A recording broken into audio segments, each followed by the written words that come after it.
make sure you guys are learning, make sure you're always growing. And like I said, this is a skill, this is a piece of knowledge that once you develop it, be very strict with it, and this will be a piece of knowledge that you carry on for the rest of your life. So when starting out with tracking your food, like the very beginning, you definitely need one of these food scales unless you're gonna be buying everything from the store. Everything comes from like a restaurant where you can easily calculate and put that in. Like, okay, like most restaurants have all their caloric intakes and most of their macro ranges either available online or at the store or on most food tracking applications. But one of the things that I suggest, like I got my sub here. The sub is easy because it's quite consistent. It's going to be very much the same every time I go there. Same thing with my 2 grilled chicken on a bun from Dandy's. Every time I go to that place, it's gonna be very consistent because they're weighing their chicken. They don't wanna be giving people one day 8 ounces of chicken and the next day 6 ounces of chicken. So it's pretty consistent. And that's the problem when you're cooking food at your own house. You'll buy a pack of steaks or a pack of chicken, and each chicken is weighing something different. So in the beginning, it's definitely not gonna be easy. It's gonna take time. You got to really weigh things out, understand how dense certain food is. So as you're gonna see here, I'm gonna take you guys through me tracking my fruit smoothie here. Now, as I said, I pretty much already know what the calorie ranges are for my fruit smoothies because I've done this many, many times in the past, and it's just what I know now. It's in my head. But I'm gonna take you guys through this here. I'm gonna show you exactly how I weigh out my fruit and how I'm gonna figure that out with MyFitnessPal. So let's do this. So you start out with your little food scale there, turn it on.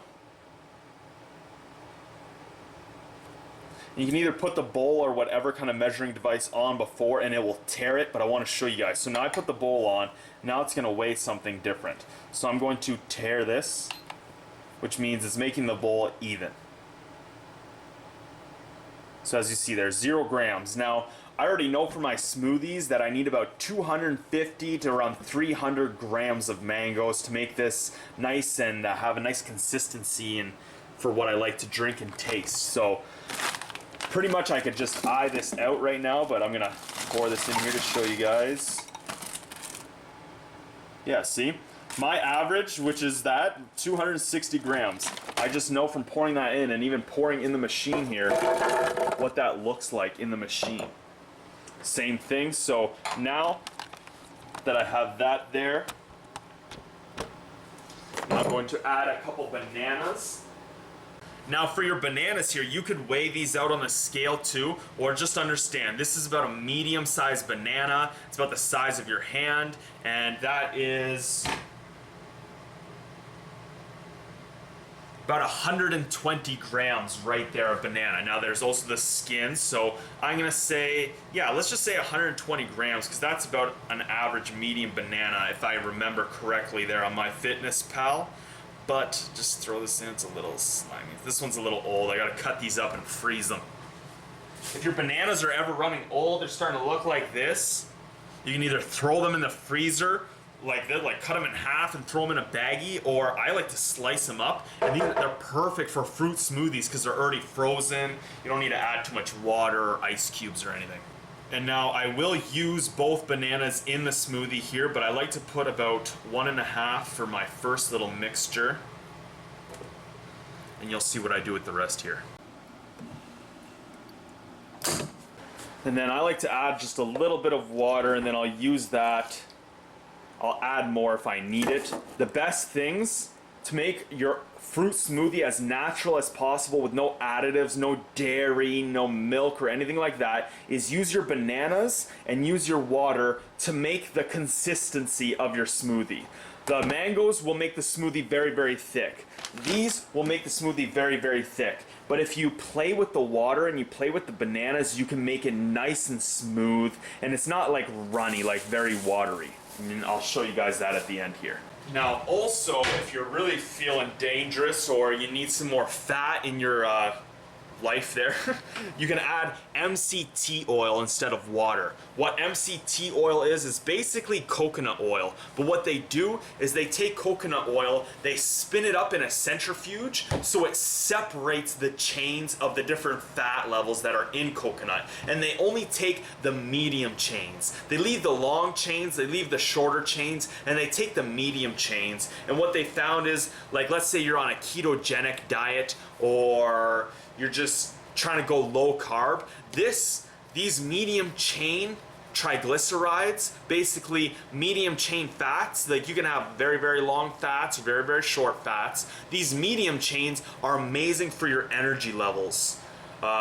Great for high energy, provides thermogenic energy for low carb diets. So I definitely suggest researching this. I basically get coconut oil and I get a decent amount of fat through just by eating natural foods. So technically I don't really need it. I did experiment around with it in the past because a lot of people were talking about this. A lot of people were adding this into their coffees instead of like grass-fed butter for that bulletproof style coffee. So I definitely suggest doing your research, building up your knowledge base, do a little bit of research on this. Spend 5-10 minutes and then you'll know it.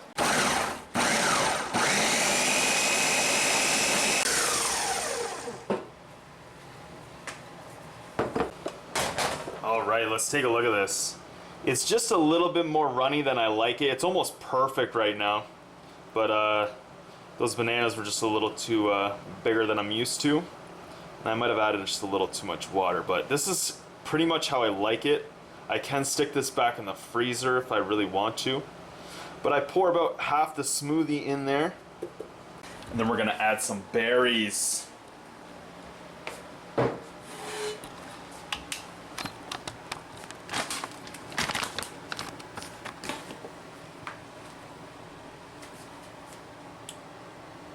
So another thing you can do here to really track your food, you don't have to use a bowl or anything.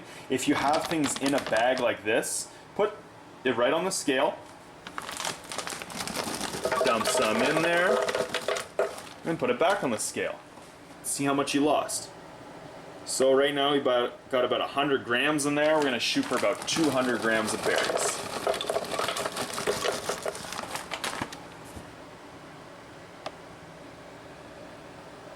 Just a little over, so we're gonna put a strawberry back in there. Perfect, so 203 grams of mixed berries there, and you can use this. So for instance, let's say you have oats or cinnamon or anything that you want to track. You just put it on the scale, you scoop it out. You can do this with your protein as well, even though your protein jug might not fit on top of this. So just showing you guys some other ways here that you can use these food scales to your advantage. It doesn't have to be complicated. And like I said there, after about 2 to 3 months of using a food scale and being very strict, you can easily pick up and understand, what am I putting into my body? How much of that am I putting into my body? And how does that compare to everything else I ate during the day? And now, when I wake up in the morning, how does my body look? What does my body weight on the scale mean? And you can start realizing that all this food is just one factor in your life, along with your sleep, along with your physical activity, along with your sexual output. All this stuff are factors in your life. And if you don't understand your nutrition, if you don't understand the caloric densities of your foods, then you're allowing other people out there in the world to program you, to tell you what to do with your body. But if you understand, this is 700 grams of fruit, and this is how it's gonna affect me and my energy levels after being fasted for 18 hours, then you're not gonna have someone saying out there in the world, you need to eat breakfast. You just be like, look at this silly bitch telling me I need to eat breakfast. Get the hell out of here. So make sure you guys are learning, make sure you're always growing. And like I said, this is a skill, this is a piece of knowledge that once you develop it, it's with you for life. Maybe once a year, you might need to use your food scale there in your MyFitnessPal just to keep up and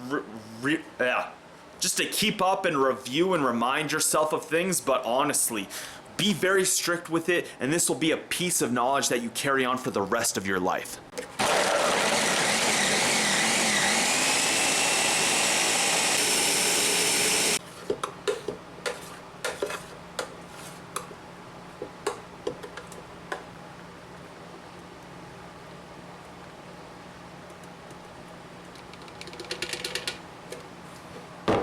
Perfect.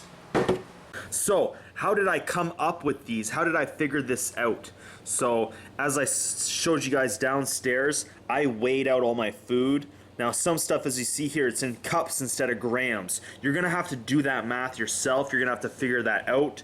Most things, like here, if you click on it, it will have cups, it will have grams, it will have different serving sizes. This one, unfortunately, doesn't have grams. It only has like cups and tablespoons, but I made sure back last year that when I was doing this and being very consistent in tracking my food, that I did all the math. I figured it all out, so I knew exactly what to expect. Now, my turkey with double meat, I had to do something a little different here. So I had to go add food, and I had to go into my foods and actually add in something that I created a long time ago. So they don't have my specific turkey with double meat with all the veggies I like and the specific dressing on MyFitnessPal because I am a little weird and I don't order what most people order. I had to actually go to the Subway website, build my sub up, and then enter it into MyFitnessPal here. I had to create my own food.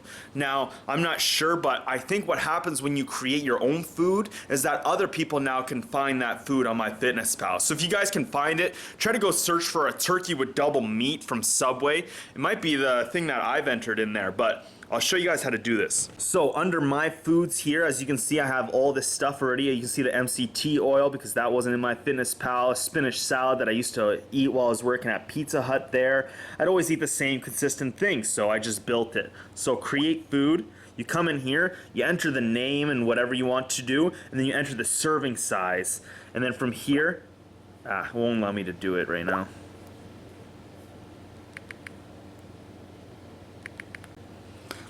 And then from here, once you leave that page, you have calories, total carbs, protein, total fat, all the stuff that you need to enter in for tracking your food. You can even enter in like vitamin dosages and everything. So this is very important that if, you know, some of these restaurants or some of these places that you frequently go to don't have something on MyFitnessPal, and this is something that you regularly do, you regularly eat, you can go on their website, find out exactly the calorie ranges, the exact protein, the exact carbs, the exact fat, make it one of your foods on MyFitnessPal, and then it's always available for you. Then it's quick and easy, you just gotta press one button.